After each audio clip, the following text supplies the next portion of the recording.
There is a massive mobilization at the scene. This is Sunset Park, Brooklyn, a very busy New York City neighborhood. 2 schools, we understand, are on lockdown right now. Stores are closed.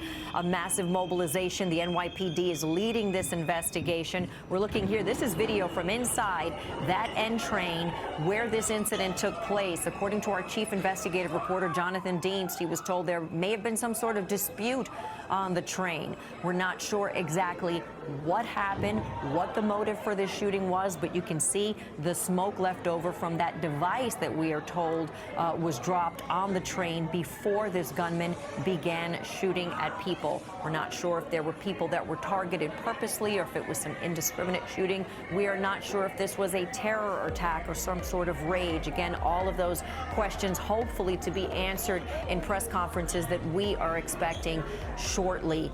We are hoping to hear from the officials leading this investigation. This is NYPD in the lead right now on this investigation. We're told counterterrorism is involved, the ATF, the FBI, Homeland Security as well. And as you heard moments ago, President Biden briefed on this situation. We want to show you exactly where this is happening. This is the 36th Street station, the D, the N, the R. Our reporter Andrew Siff explained to us this morning this is a very, very busy interchange. Lots of people switching trains, getting off there on the local, trying to take the express. It's a busy subway station with a lot of people riding. And at 8:30, 8:40 in the morning, you could imagine rush hour in New York City, how many people were on that train and at that station.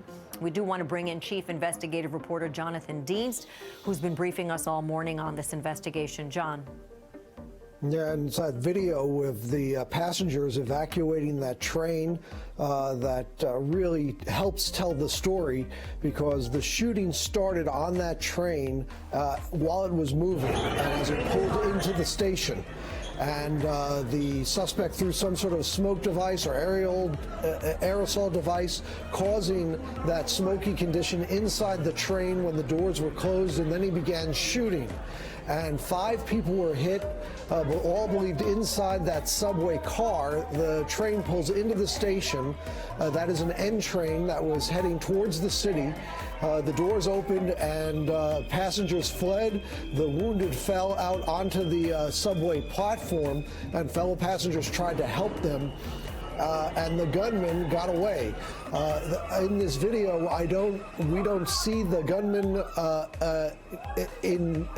fleeing or coming out, and the search is on for that suspect at that time.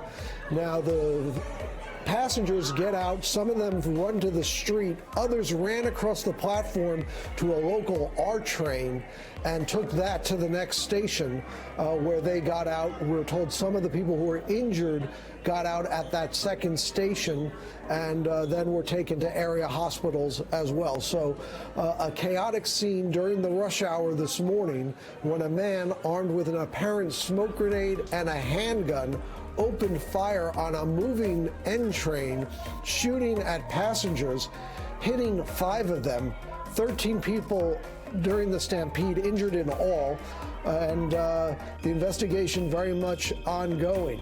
The question now is, where did that suspect go and how did he get away?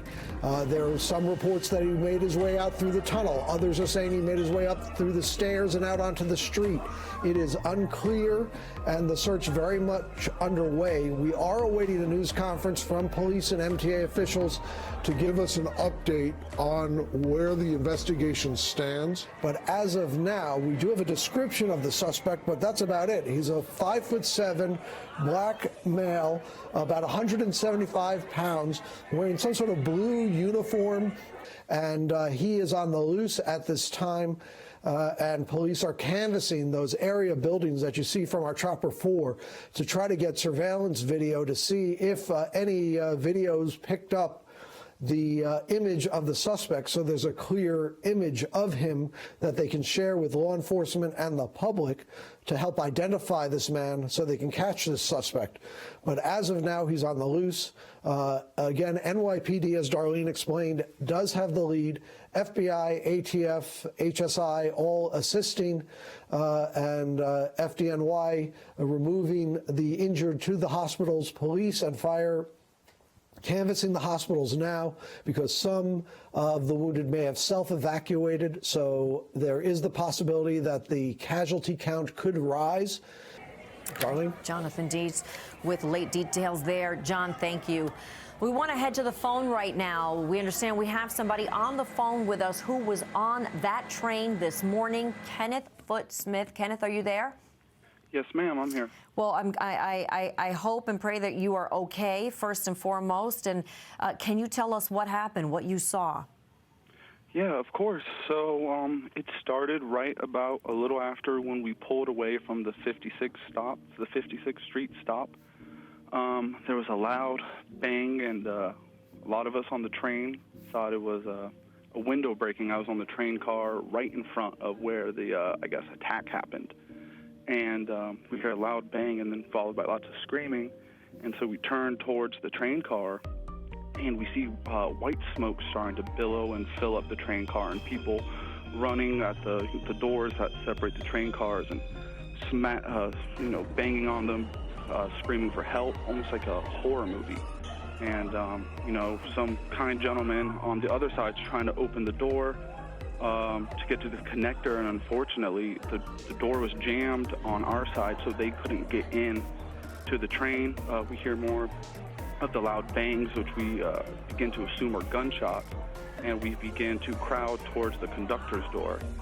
And actually the train stops, and then we're pleading with the conductor to move. Unfortunately, I guess he had a red signal, so we couldn't move. More smoke fills up the train car behind us to the point where we can't even see the faces of the people in the train car anymore.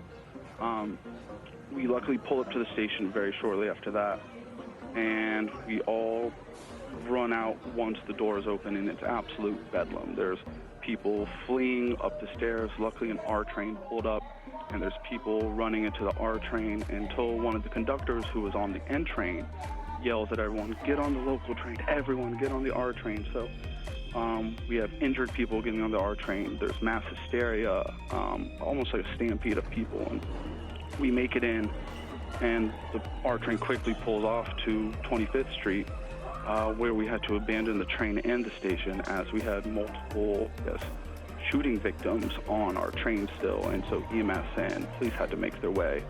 And that's about it. All I can describe it as is absolute chaos. I mean, it just sounds horrifying, Kenneth, and I heard you say that it sounded like a horror scene. And from what you're describing, so now this happened, what we've heard is that this happened on the third car, if you will. So were you ahead of that? Were you in the second car or the fourth, as best as you could tell? I was ahead of it. Okay. Okay. So unfortunately, yeah, sorry. No, go ahead. I'm sorry, Kenneth. I was on we were on it was the car in front, and we tried opening our door on both sides. They tried opening our door from the outside, and we tried opening our door from the inside. And it was an awful feeling. Some felt like we couldn't help anyone, and it was just a really scary moment for everyone. So you were trying to open the doors to let these people in from that other car who were fleeing for their lives. What a horrifying scene. Were you at all able to get a glimpse of the person that police are looking for? Did you see him or think somebody, or did you see what you thought maybe the shooter? No, I didn't seem to see anyone who was described. I've heard conflicting views of someone in MTA clothes, someone in construction vest, and I didn't see anyone running off that train car when we were fleeing from our train car.